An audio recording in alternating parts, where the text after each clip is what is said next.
nilainya atau tidak, jika bisa apakah ada persyaratan khusus. Yang ketiga, untuk pihak bagian sendiri saya mempertanyakan kenapa kader Posyandu saat ini tidak termasuk dalam golongan penerima manfaat, karena kader Posyandu ini ada ikut serta juga dalam mensukseskan MBG, termasuk dalam sosialisasi, kemudian juga memberikan sebagai uji pertama dalam hal uji organoleptik layaknya guru dengan di sekolah-sekolah. Terus pertanyaan terakhir dari saya adalah, apakah dari pihak Bapak dan Ibu punya cara atau program terbaru untuk menilai kesehatan ibu dan anak pada saat sebelum dan sesudah MBG diberlakukan? Kalau ada, biar kalian bisa menerapkannya. Itu aja pertanyaan dari saya, terima kasih.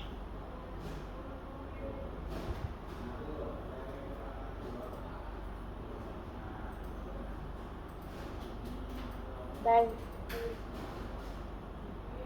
Apakah Ibu Leslie atau Pak Desi langsung menanggapi? Atau kita pukul dulu, Pak? Pak, tanya.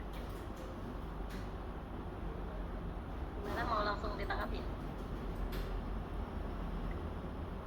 Kita langsung. Duduk banyak yang ke Ibu Eni ada nggak? Pak, siap. Bu Eni? Ya. Baik, Ibu. Untuk situ. Baik, tadi yang ditanyakan oleh KSPPG mengenai kenapa, memang Pak, kemarin ada komplain dari Karek, itu kenapa di dalam aplikasi SMO itu untuk kader itu dihilangkan gitu. Tapi nanti mungkin akan kami masukkan kembali karena kami akan revisi juknis.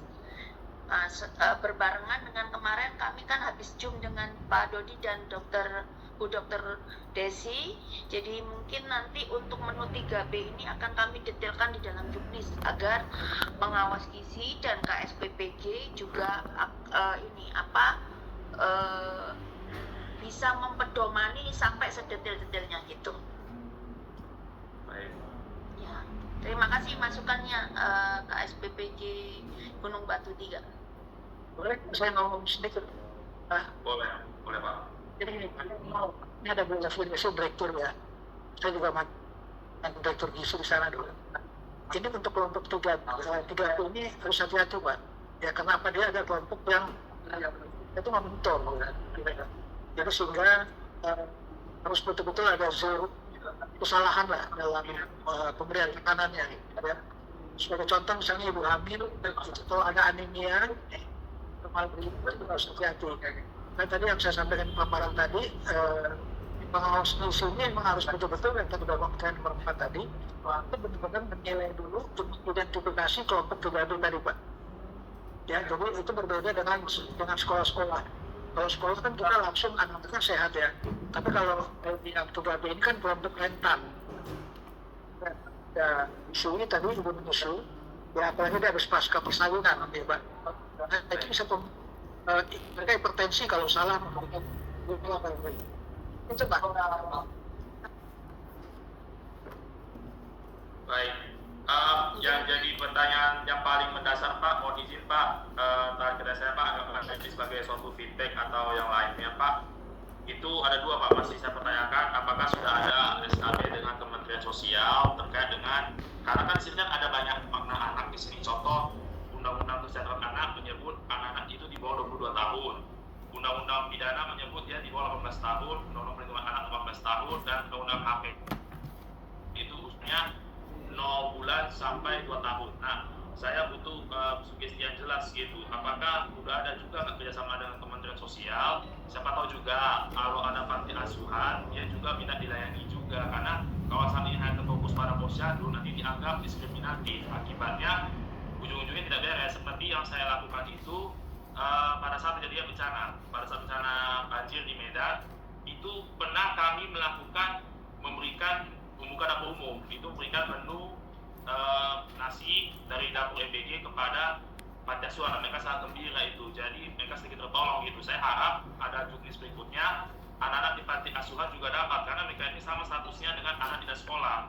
Dan juga untuk yang golongan HIV/AIDS ini, apakah Bapak dan Ibu punya saran nggak gitu untuk bisa berikan menu MBG kepada mereka? Karena kan dari pengetahuan saya HIV/AIDS ini memang saat ini sedang terjadi marak gitu, walaupun mungkin tahun 2026 mungkin angkanya kecil, tapi masih ada pengaruhnya karena akibat pergaulan bebas, ada karena hamil muda dan kemudian semacamnya gitu. Jadi karena ASI dari ibu-ibu yang kena penyakit AIDS atau HIV itu kan tidak bisa diberikan pada anak bayi. Jadi apakah perlu ada petunjuk lainnya nggak supaya MBG kita disalurkan kepada mereka yang meninggal seperti itu? Karena itu sama sekali belum ada obatnya.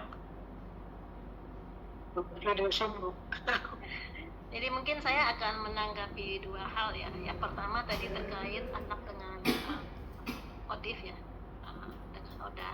Kemudian yang kedua terkait dengan penilaian status gizi ibu dan ibu balita sebelum dan sesudah pemberian MBG.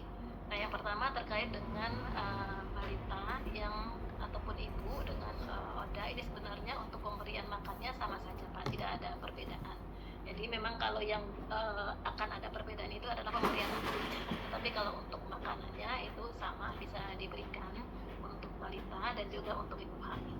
Nah, cuman memang kita harus perhatikan untuk balita yang tidak mendapatkan ASI ini tentu porsi makannya akan berbeda dengan yang mendapatkan ASI. Karena ASI ini kan harusnya sampai usia 2 tahun. Ada tadi kalau sampai antara usia 6 bulan sampai dengan 8 bulan itu sebenarnya 70% energinya itu harus berasal dari ASI. Tapi kalau tidak mendapatkan ASI, ini tentu semua energinya harus berasal dari makanan yang diberikan. Nah, mungkin perbedaannya di situ. Cuman kalau untuk anak ODA ini kan tidak semua tidak bisa mendapatkan ASI, Pak. Ada juga yang bisa mendapatkan ASI, tapi ada syaratnya. Di syarat kesehatan ibunya, kemudian juga kadar viral load ibunya, dan juga anak ini tidak boleh campur. Jadi kalau ASI ya ASI saja, tidak boleh ada ASI, ada makanan yang lain sampai usia 6 bulan. Jadi sebenarnya yang anak dari ibu ODIF ini masih bisa mendapatkan ASI, cuman memang ada syarat-syaratnya. Ini mungkin nanti dari tenaga kesehatan. Tapi kalau kita dari MBG ini untuk pemberian makannya bisa makanan yang sama. Cuman memang kalau tidak mendapatkan ASI, tadi yang perlu diperhatikan adalah porsi makannya tentu akan berbeda. Semua energinya itu akan didapatkan dari makanan. Kemudian yang kedua, bagaimana kita mengukur status gizi pada kelompok rentan. Sebenarnya juga pada anak sekolah ya. Jadi ini untuk balita, sebenarnya balita itu kan mendapatkan penimbangan setiap bulan di posyandu. Jadi ini kita punya datanya, bisa sampai level posyandu, sampai level puskesmas ada, sampai ke pusat kita dapat datanya. Dan yang untuk mendapatkan MBG itu kita sudah tagging kan. Jadi kita tahu dari misalnya ada 40 balita dalam satu posyandu, yang dapat MBG ada baru 20 balita, kita sudah tagging. Jadi kita bisa tarik sebenarnya datanya sebelum mendapatkan MBG anak ini status gizinya seperti apa. Kemudian mungkin dalam beberapa bulan kemudian kita juga bisa tarik yang dapat MBG ini status gizinya menjadi seperti apa. Itu bisa kita lakukan. Jadi untuk tenaga puskesmas ini sudah kita sosialisasikan. Semua yang dapat MBG itu akan di tagging. Jadi kita bisa menandakan mana yang sudah dapat, mana yang belum. Dan kita bisa cek status gizinya anak ini perkembangannya seperti apa. Nah, kemudian untuk ibu hamil ini kan kita ada pemeriksaan ibu hamil minimal 6 kali selama kehamilan. Jadi untuk ibu hamil ini kita tidak setiap bulan melakukan penimbangan. Jadi yang kita lakukan adalah setiap 6 kali tadi itu. Jadi 6 kali tadi itu di samping pemeriksaan ibu hamil, kita juga mengukur status gizi termasuk menimbang berat badan. Karena penambahan berat badan ibu hamil ini kan akan berbeda ya dengan penambahan berat badan balita. Dan ibu hamil yang sebelum kehamilan itu kurus dengan ibu hamil yang sebelum hamilnya gemuk, itu penambahan berat badannya harusnya berbeda juga. Jadi ada standar yang perlu kita nilai di sini, dan ini kita akan dapatkan datanya pada saat pemeriksaan kehamilan. Nah, kemudian untuk ibu menyusui, nah ini yang akan kita lihat sebenarnya harusnya di anaknya. Jadi ibu menyusui ini anaknya kan nanti usianya 0 sampai 2 tahun ya Pak ya. Karena kalau ibu menyusui sendiri kita timbang berat badannya, biasanya dalam waktu beberapa lama itu ibu itu pasti akan turun berat badannya. Jadi begitu hamil kan naik berat badannya, begitu anaknya lahir menyusui berat badannya pasti akan turun. Jadi status gizi ibu mungkin agak sulit kita ukur di situ. Jadi kita akan Kamu nggak punya ya? Sekolah diskusi dengan Kemendikbud. Jadi dari Kemendikbud itu akan ada pengukuran penimbangan berat badan dan tinggi badan tetap setiap 6 bulan. Asem. Ala nguwe cecah gue. Ya Allah. Mungkin demikian Pak, mudah-mudahan bisa. Terima kasih.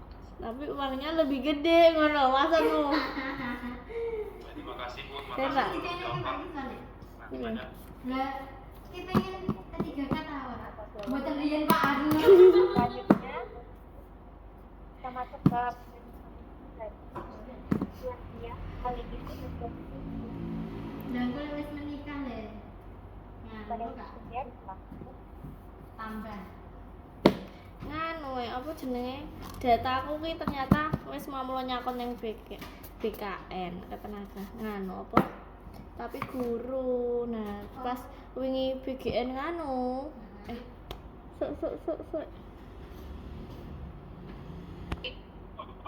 Perkenalkan, saya dari Cynthia Widyantara dari SPPG Baru Harjan Sari, Pinggir Sari. Saya mau menanyakan kepada Bapak Ibu yang terhormat, bagaimana solusi jika bahan pangan terbatas namun tetap harus memenuhi prinsip 3B? Terima kasih.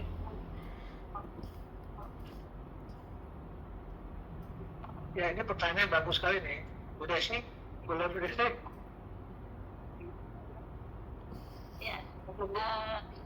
Ya, makasih nih dari Bu Cynthia ya, ahli gizi dari SPPG Pinggir Sari.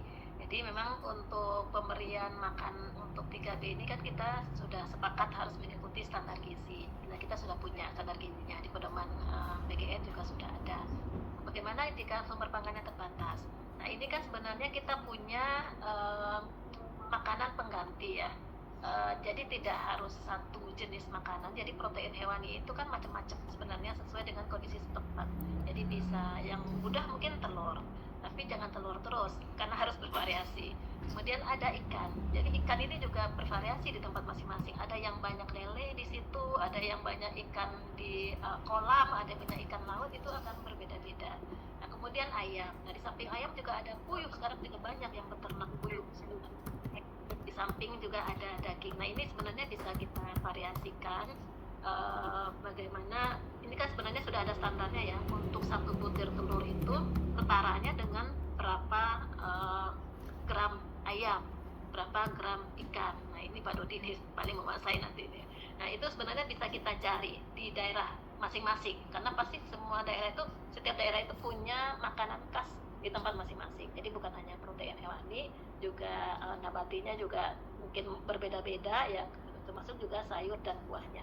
Jadi tinggal bagaimana kita memvariasikan menu makanan ini. Jadi sebenarnya kita mungkin perlu ini ya, kesepakatan antar, ini kan SPPG kalau di daerah yang berdekatan, kalau menu hari itu sama-sama nyari ayam, itu akan kekurangan ayam.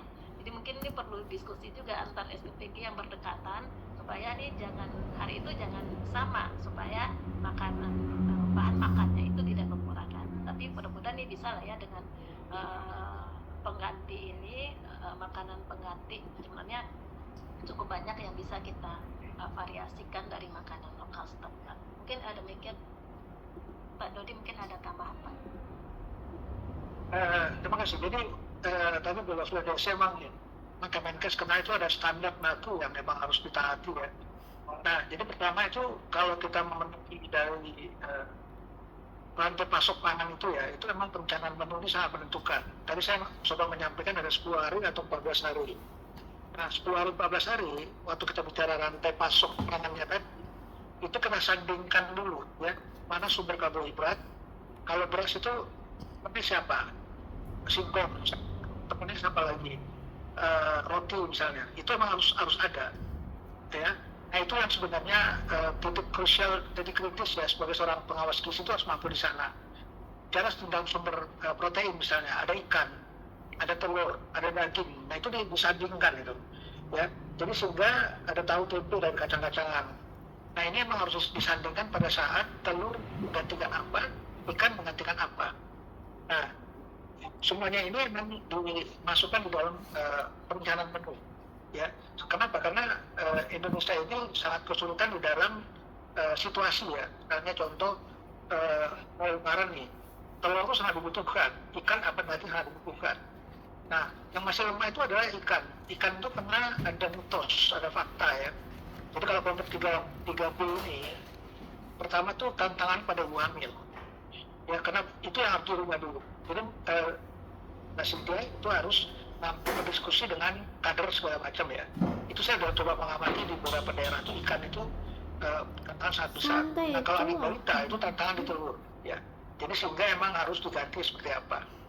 Nah, penekanan yang terakhir adalah pola konsumsi, perilaku makan itu mulai dari ibu hamilnya itu sampai ibu menyusui. Jadi kalau misalnya si anak ini kesulitan diberi makanan oleh SPPG nanti, wawancarai dulu tuh sama ibu hamil sama ibu menyusui. Ibu hamil makannya apa? Ibu menyusui makannya apa? Itu kan risetnya soalnya. Nah, mudah-mudahan ada tip-tip yang tadi yang saya coba dari pengalaman yang cukup panjang 38 tahun saya bergelut di dunia ini itu melihat pangan lokal itu menjadi penentu utama dari SPBG untuk bisa dikonsumsi oleh penduduknya. Itu ya Bu, resolusi yang saya coba tambahkan ya. Jadi itu yang dapat saya sampaikan.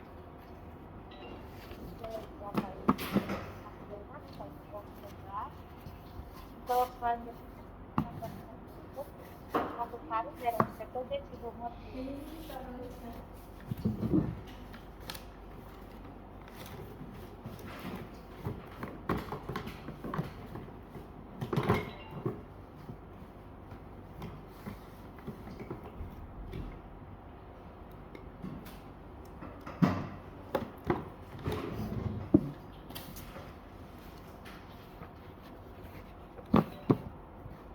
Assalamualaikum warahmatullahi wabarakatuh. Apakah suara saya terdengar? Terdengar Pak. Baik, terima kasih Bapak Ibu. Izin bertanya perihal tentang menu keringan, di mana bulan kemarin itu kita mencoba karena kan di bulan puasa dengan memperhatikan tentunya kan karbohidrat, protein serta seratnya yang memang familiar dengan lokal, roti, telur, buah dan juga susu. Nah, apabila dari B3 ini tidak mau menerima ataupun tidak mau memakan basahan, dan kemarin itu memang kita ada masukan bahwasanya ya udahlah Pak, kita pakai menu yang memang keringan aja gitu. Nah, keringan itu kan yang dimaksud keringan itu kayaknya agak terlalu kasar ya kalau kita bilang keringan. Kemasan yang memang sehat seperti roti, telur, susu dan seratnya buah-buahan.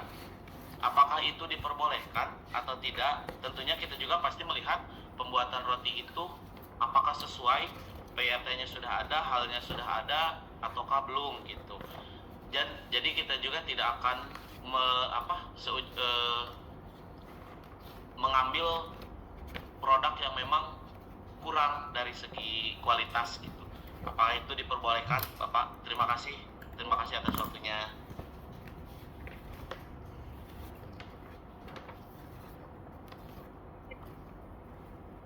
Dan orang bagus ini.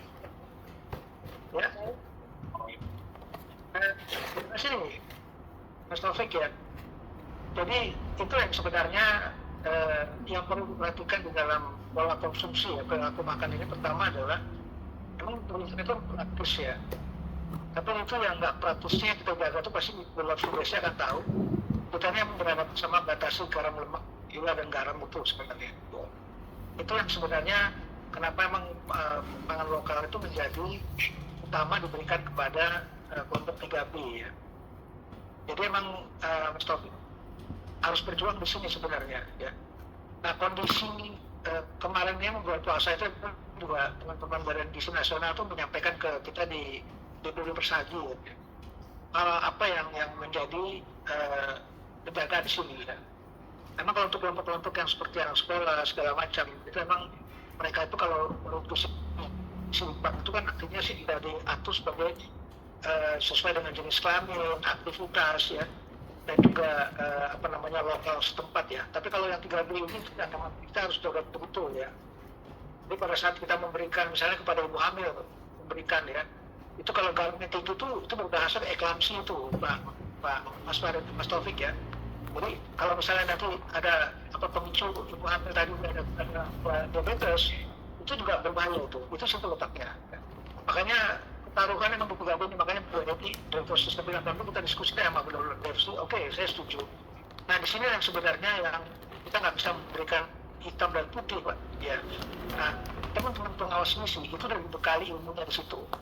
Jadi pada saat nanti identifikasi tubuh itu jelas, misalnya anemianya nggak anemia misalnya ya, misalnya berat badan ibu hamil itu sesuai dengan pertumbuhan berat badannya ya, di trimester 1, trimester 2, trimester 3.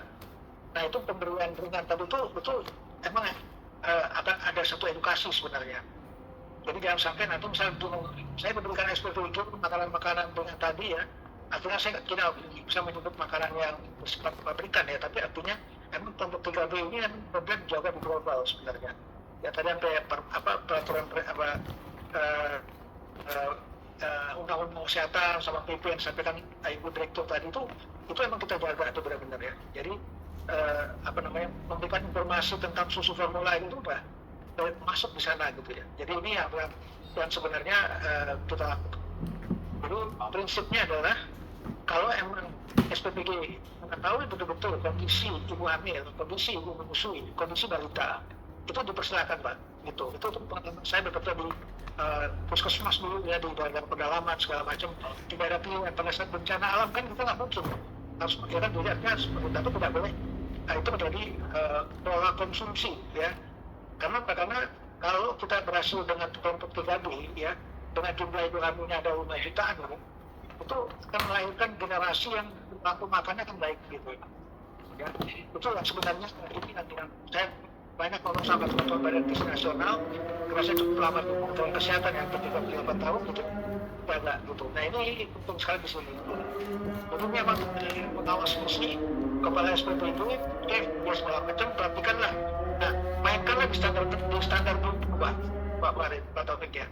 Karena betul yang sebenarnya, nah ini akhirnya chef gitu. Mengganti misalnya dulu pakai stevia, ya daun stevia atau segala macam, memang agak mahal sih. Tapi artinya kalau memang kondisi yang harus menjaga tekstur, rasa dan warna itu memang di situ letaknya, di standar dulu. Dan saya mungkin itu yang besar. Saya bisa tambahkan ya tadi mengenai yang disampaikan. Jadi prinsipnya kita kan memang menganjurkan untuk pangan lokal ya Pak Dudi. Karena bagaimanapun ini akan membentuk pola makan seorang anak yang kalau makanan pendamping ASI itu sebenarnya itu tidak pakai garam atau pakai garam itu akan sangat sedikit sekali. Tapi kalau di awal-awal kehidupan kita sudah memberikan tinggi garam, tinggi gula, sudah terbiasa lidahnya seperti itu akan membentuk pola makannya sampai dewasa. Kalau makan ASI itu kan sebenarnya tawar. Jadi ASI itu tidak manis, tidak asin, ya tawar sebenarnya. Jadi yang biasa dimakan oleh bayi itu sebenarnya tawar. Jadi begitu kita memberikan makanan pendamping ASI dengan diberikan yang tinggi garam, tinggi gula seperti makanan yang orang dewasa. Orang dewasa kan kita merasakan tidak enak, itu belum tentu pada bayi tidak enak karena mereka biasanya itu tawar biasanya. Jadi ini sangat penting untuk membentuk pola makan. Dan ini MBG ini kan juga sebagai edukasi. MBG ini kan satu porsi makan, kita nanti 2 porsi makan yang lainnya itu juga mengikuti prinsip dari gizi yang diberikan. Memang tantangan untuk pemberian Nusantara 3B ini lebih besar dibandingkan dengan pemberian makanan pada kelompok anak sekolah. Kami juga mungkin yang ada di puskesmas juga merasakan karena kita juga memberikan makanan tambahan untuk balita dan juga untuk ibu hamil, itu tantangannya cukup lebih besar sebenarnya dibandingkan dengan pemberian makanan untuk anak sekolah yang sudah terkumpul, yang makanannya bisa seragam. Kalau balita kan ada syarat-syarat, harus ada yang disari, ada yang dicincang. Nah, ini butuh upaya yang lebih besar.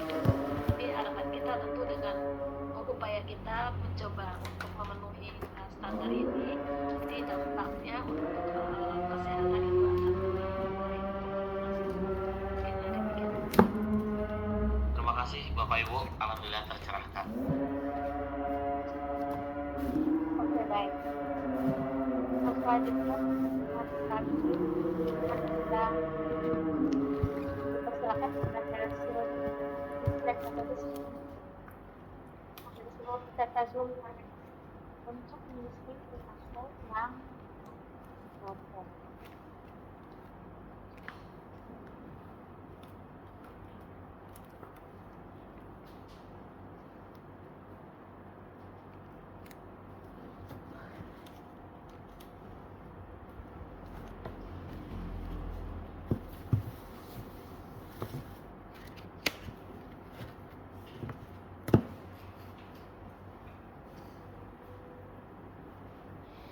apakah hasilnya untuk menyalakan tenaga dan memberikan pertanyaan.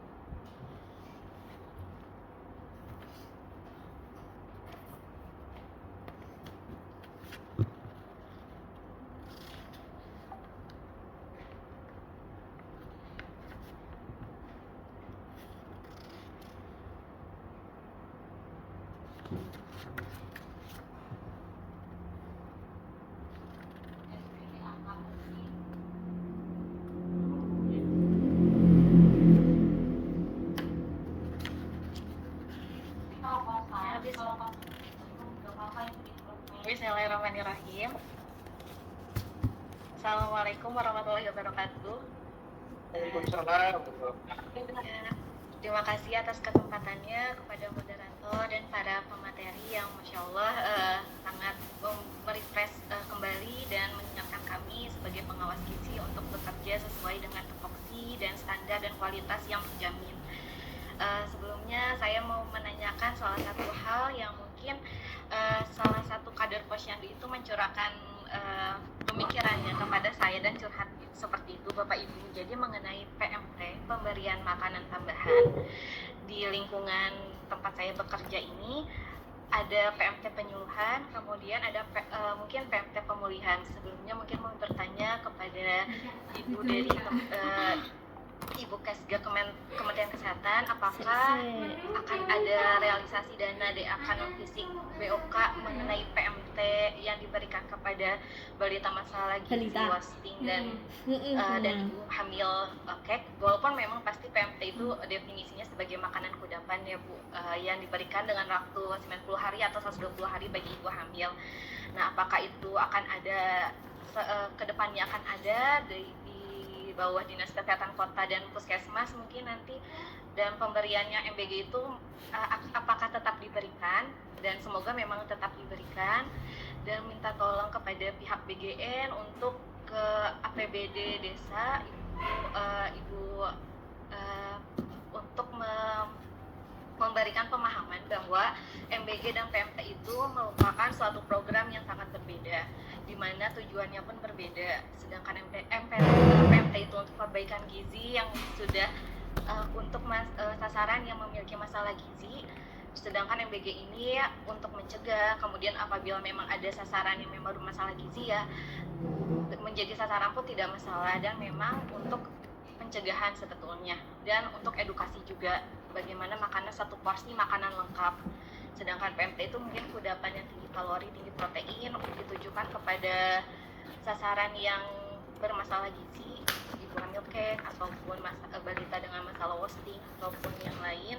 Nah itu pun atau yang wet watering. Nah seperti itu minta tolong kepada pihak BGN untuk mensosialisasikan kepada Pemda setempat, mungkin bisa bekerja sama bahwa PMT penyuluhan sebaiknya yang sebagai edukasi ketika hari posyandu itu tetap diberikan. Kemudian PMT dari dana desa pun tetap dicairkan, karena alasannya di sini itu bilangnya tidak dicairkan karena ada MBG. Jadi MBG menjadi alasan kenapa PMT tidak terrealisasikan. Semoga ada koordinasi tentang hal ini.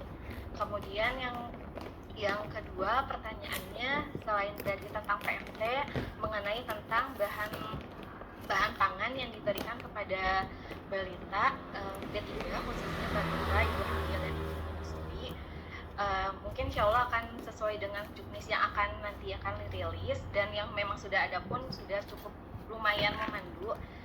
Namun untuk tekstur dari misalnya apakah ada standar MPASI, mungkin menerima MBG ini dari usia 9 bulan ke atas yang sudah naik tekstur dari nasi tim ke atas, atau yang bubur saring pun masuk ke sasaran MBG ya, yang dimana usianya 6 sampai 7 bulan atau 8 bulan. Mungkin seperti itu, karena mungkin makanan blender atau blenderize itu cukup tinggi resikonya untuk disimpan di suhu ruang. Apakah ada kebijakan atau mungkin nanti ada di juknis yang akan datang. Terima kasih Bapak Ibu.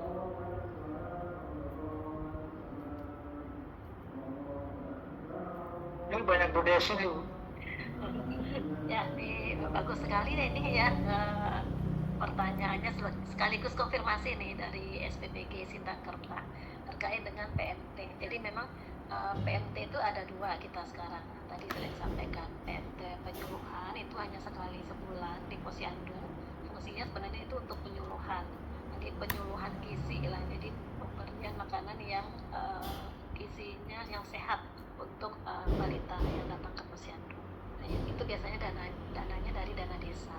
Kemudian yang kedua PMT pemulihan. Nah ini tadi yang PMT pemulihan ini adalah untuk memperbaiki masalah gizi pada ibu hamil yang bermasalah gizi, yaitu ibu hamil kek atau risiko kek, dan juga pada balita yang berat badannya tidak naik, yang berat badannya kurang, yang gizinya kurang. Jadi prinsipnya PMT pemulihan ini juga berbahan pangan lokal adalah menambah makanan. Kalau MBG itu mengganti satu porsi makan. Jadi memang fungsinya berbeda. Jadi kalau balita sehari makan 3 kali, satu porsi makannya mungkin makan pagi atau makan siang diganti dengan MBG. Tapi dengan PMT ini balita yang bermasalah gizi itu akan ada tambahan makanan. Di tambahan makanan ini bisa dalam bentuk makanan lengkap ataupun kudapan. Nah kalau sudah dapat MBG mungkin dalam bentuk kudapan supaya tidak dihabiskan semuanya. Dan pemberian PMT pemulihan ini akan berbeda-beda. Balita yang berat badannya tidak naik itu hanya 2 minggu kita berikan. Yang berat badannya kurang hanya 4 minggu. Yang gizi kurang itu kita berikan 8 minggu. Tapi pada ibu hamil yang kek kurang energi kronis itu kita berikan 120 hari. Jadi ini lama kita berikan karena ibu hamil yang kurang gizi ini harapannya dampaknya nanti ke bayinya. Jadi itu butuh waktu lama, hampir selama kehamilan itu diberikan 120 hari ya, cukup lama. Sehingga bayinya itu lahirnya tidak pendek ya. Kalau bayi lahirnya itu kurang dari 48 cm itu kan sudah bisa ke stunting. Jadi ini yang kita berikan. Jadi tadi mungkin kita sama-sama ya Bu Edi ya dari MNS juga dari BGN untuk mensosialisasikan bahwa ini sebenarnya dua hal yang prinsipnya berbeda, tetapi memang untuk yang satu pemenuhan gizi, yang satu perbaikan gizi. Jadi kalau kita nggak berhasil nih memenuhi gizinya, masih kita temukan yang bermasalah gizi, yang kurang gizi, kita akan perbaiki gizinya dengan makanan tambahan. Jadi terima kasih sekali. Nah kemudian untuk yang usia 6 bulan ya, nah ini kan memang harus disaring nih. Nah di juknis awal kita sebenarnya itu 1 tahun ya Bu ini ya dulu ya, tapi sekarang ini kita nambah 6 bulan. Nah ini bagaimana implementasinya, mungkin ini memang lebih berat lagi tantangannya dibandingkan dengan di atas 1 tahun. 1 tahun kan udah makan keluarga ya, udah bisa makan nasi.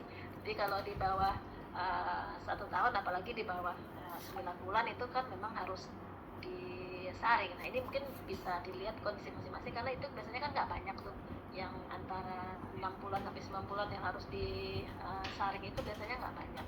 Nah, kalau ini bisa memungkinkan nanti disediakan dari MBG-nya, ini bisa perlu mendapat perhatian khusus nih bayi-bayi yang antara 6 bulan sampai 8 bulan dan juga antara 9 dan 11 bulan ini karena teksturnya kan akan berbeda dan waktu pemberiannya jangan sampai setelah siap, itu memang harus waktunya harus dekat dengan waktu dimakan oleh bayi tersebut. Jadi memang ini tantangan cukup besar ya untuk SPPG untuk mengadakan mulai, karena ini sepertinya belum mulai yang di bawah 1 tahun ya, baru di atas 1 tahun ya kan, yang di atas 1 tahun masih makanan keluarga masih bisa lah diberikan oleh SPPG. Tapi mudah-mudahan nanti ke depan ada yang mulai ini ya, mulai mencoba, nanti dimulai dengan mengidentifikasi sasarannya, lokasinya di mana, apakah memungkinkan nanti kita berikan dengan jarak yang tidak terlalu lama antara makanan itu jadi dengan anak mengkonsumsi